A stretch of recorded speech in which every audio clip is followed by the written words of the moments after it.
Olá, seja bem-vindo ao programa inclusivo da TV Câmara de São Paulo.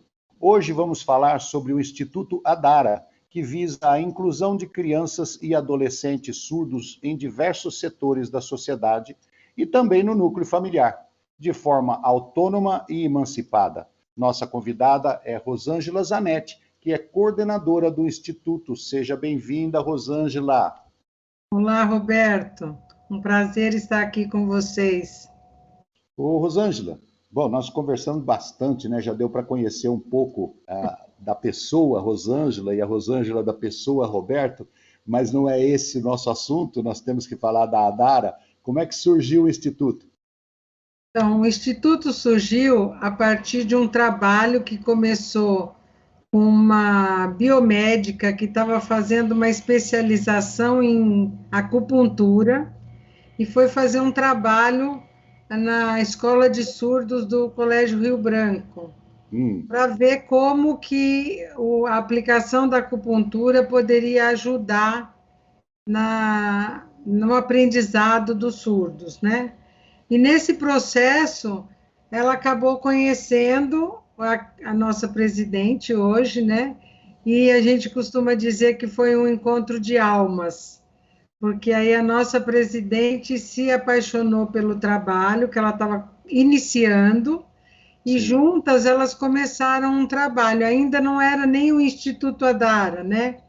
Mas elas começaram juntas a proporcionar um atendimento para essas crianças e essas famílias, primeiro numa salinha, aí foi aumentando, alugar uma outra casa, até que então surgiu o Instituto Adara formalmente em dezembro de 2009, né? Aí já com uma estrutura, né, de profissionais e de atendimento um pouco mais aprimorado do que foi no início, né? Sim, mas ela chegou a usar a acupuntura já no Instituto Adara? Ela tem alguma função para as crianças surdas? Nós usamos até hoje, Roberto. Hum, Na verdade, as crianças e adolescentes surdos, têm uma característica muito agitada, pela própria dificuldade de comunicação que eles têm, né? Com as pessoas em geral, com a família em primeiro lugar, né? Depois também na sociedade, na escola, enfim, em todos os lugares.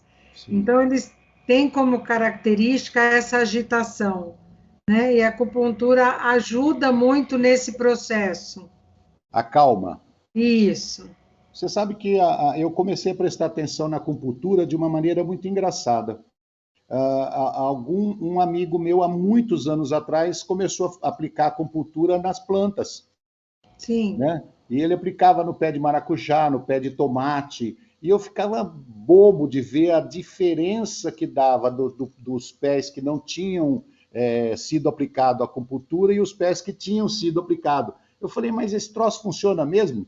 Aí, aí comecei a prestar um pouco mais na atenção na acupuntura e também na homeopatia, né? Sim, Eu vou muito para o lado da homeopatia e hoje a gente percebe que isso tem uma influência muito forte em todos os ambientes, né? No caso, por exemplo, do certeza. deficiente que você está falando, o pessoal fala assim, ah, mas vai curar a cegueira? Não, não é isso, é aquilo que você Não, explicou. Ele tem uma agitação que deve incomodar, né, a própria com pessoa, certeza. e com a acupuntura ela fica mais calma, quer dizer, enfrenta os seus problemas, Equilibra, né? enfrenta a sua situação de uma maneira melhor.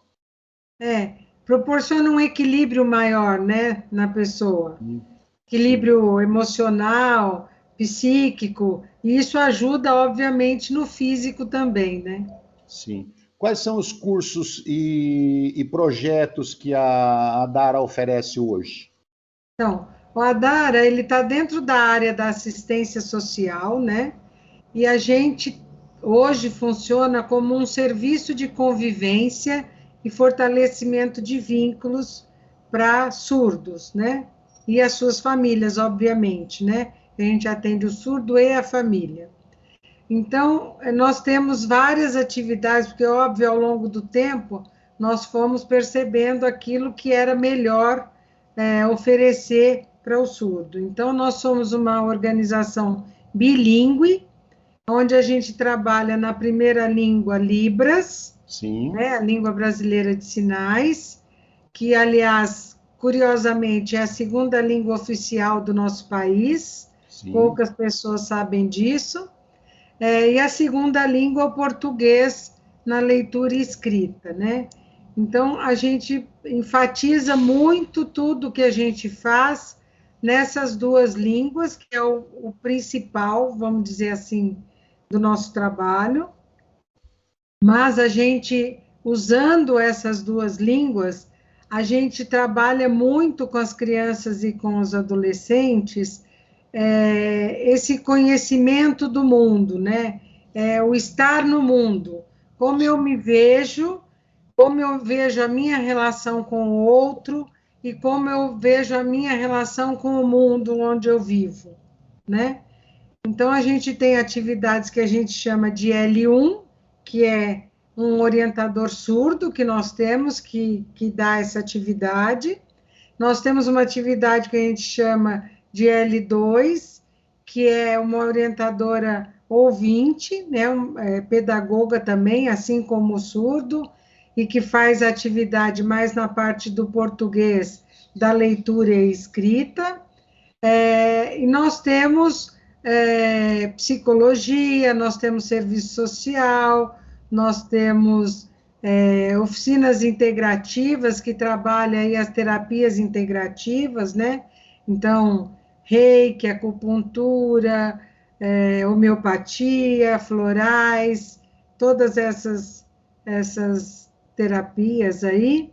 E nós temos no presencial, né? Nós tínhamos também judô, que com a pandemia a gente teve que interromper, né? Porque sim, o contato físico, nesse sim. momento, não está ainda, não se pode ainda, né? Não é o momento para isso, mas nós temos também um trabalho de corpo e movimento, que é feito por uma pessoa da área de educação física, e nós temos também uma atividade que a gente chama de percussão e movimento, que no presencial era dado para as crianças e adolescentes surdas, né? A gente trabalhava com eles também essa questão de ritmo, de disciplina, para também tentar acalmar um pouco, né? Porque Sim, a agitação prejudica, inclusive, na escola, né?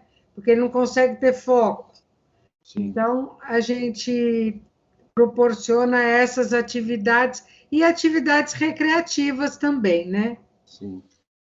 Você falou no início da sua resposta que você tem um programa que inclui as famílias. Sim, Eu acho de extrema importância, e hoje o pessoal já tem consciência disso, todas as instituições, associações, ONGs, OCIPs que cuidam de pessoas com deficiência, têm que incluir as famílias de uma forma ou de outra, tem que incluir as famílias.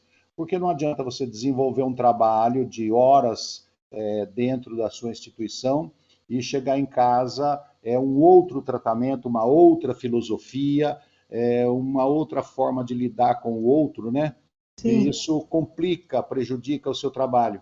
com E certeza. principalmente se falando de crianças e adolescentes, né? Sim, E você tratando, você cuidando da informação junto às pessoas com deficiência e família em conjunto, sim, você aumenta muito mais o multiplicador na sociedade, com certeza. né?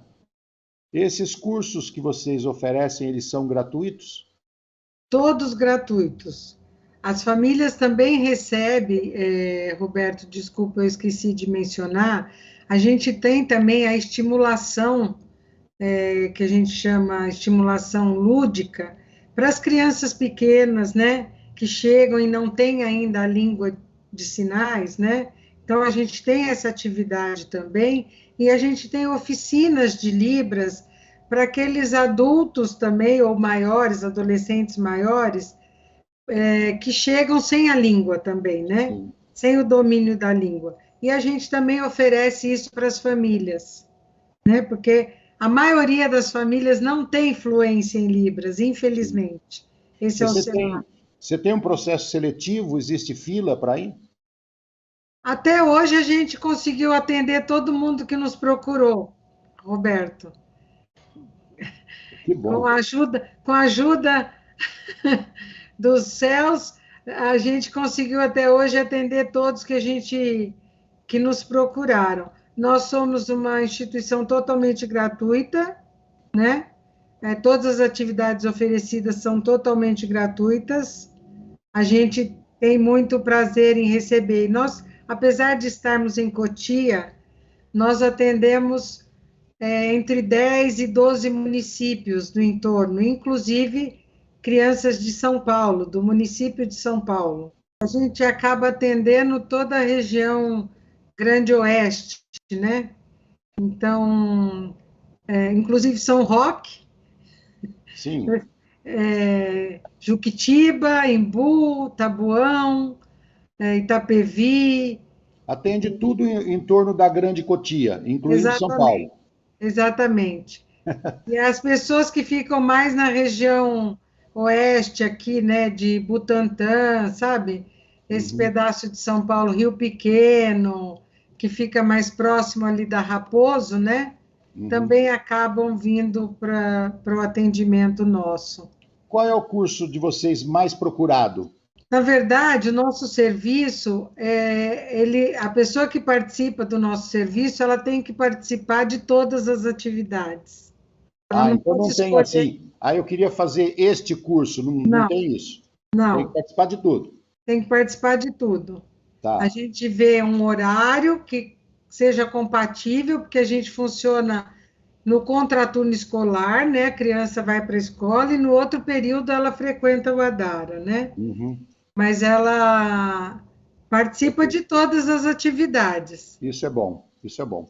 Bom, nós estamos conversando com a Rosângela Zanetti, que é coordenadora do Instituto Adara. Nós vamos para o rápido intervalo e já voltamos.